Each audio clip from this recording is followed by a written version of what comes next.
हिमाचल प्रदेश की स्थायी निवासी हूँ। श्रीमान जी, मुझे प्रधानमंत्री आवास योजना के तहत 1,65,000 की आर्थिक सहायता प्रदान हो रही है, जिसकी मैं तहे दिल से शुक्रगुजार हूँ। परंतु श्रीमान जी, इससे मेरा मकान बनना बहुत मुश्किल हो पा रहा है। आज से 10 साल पहले मेरे पापा जी की डेथ हो गई थी। जब मैं 8 साल की थी तो उनका साया मेरे सर से उठ चुका था और मेरी मम्मी पैरालाइज्ड है।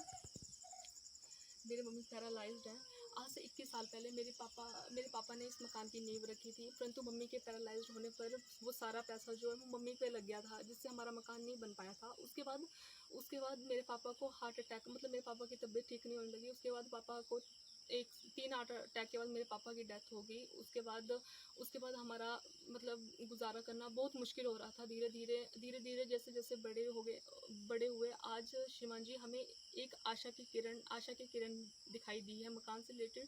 बस मेरा आपसे यही है कि आप मेरी मकान के तहत मेरी थोड़ी सहायता करें, जिससे मैं अपना मकान बना पाऊँ। क्योंकि श्रीमान जी मुझे एक कमरे में रहना पड़ता है, जो कि भारी बारिश के कारण सारा पानी अंदर आ जाता है और जिसमें रात को सो पाना बहुत मुश्किल हो जाता है मेरे लिए। तो बस मेरा यही आपसे निवेदन है कि आप मेरी या तो रोजगार में सहायता करें या फिर आप मेरी मकान से रिलेटेड कुछ सहायता करें। मैं आपका तहे दिल से शुक्रगुजार रहूँगी। धन्यवाद। शिवसेना पंजाब हिमाचल कार्यकारिणी अध्यक्ष रणजीत धीमान आज ज्वालामुखी की एक गरीब बेसहारा लड़की अनीता जी के घर गए थे। अनीता सुपुत्री श्री स्वर्गीय प्रकाश चंद्र जी की बेटी है। वो ज्वाला जी बाढ़ एक जोड़ू ताल की स्थायी निवासी है और बीए लास्ट ईयर में पढ़ रही है। उसके घर के हालात मैंने आज वहाँ जाकर देखे। उस बच्ची के लिए एक टूटा हुआ कमरा है और बीपीएल में वो बच्ची आती है। उसके पिताजी की डेथ आज से 10 साल पहले हो गई थी, जब वो बच्ची 8वीं क्लास 9वीं क्लास में पढ़ती थी। और उसकी माता एक बीमारी की वजह से अपंग है। उस माता की जिम्मेवारी भी उस बच्ची के ऊपर है। बच्ची बीपीएल परिवार में होने की वजह से उसको हिमाचल सरकार की ओर से मकान के लिए अनुदान राशि 1,65,000 की स्वीकृत भी हुई है। मैं प्रदेश सरकार से ये आग्रह करना चाहता हूँ इस बच्ची की ओर से कि 1,65,000 में महोदय जी इसका मकान नहीं बनेगा। अगर इस बच्ची को 2 कमरे, एक रसोई और शौचालय बाथरूम बनाना होगा तो ये राशि बहुत ही कम है।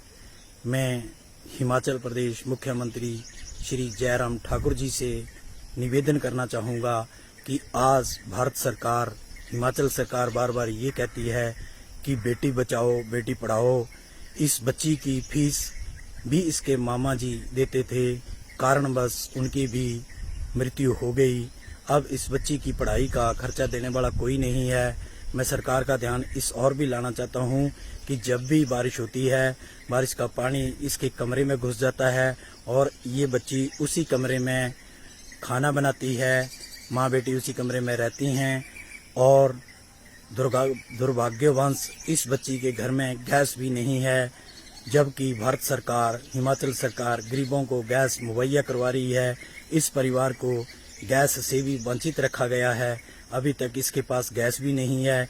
और ये बच्ची कंप्यूटर कोर्स किए हुए है, +2 कंप्यूटर से की है।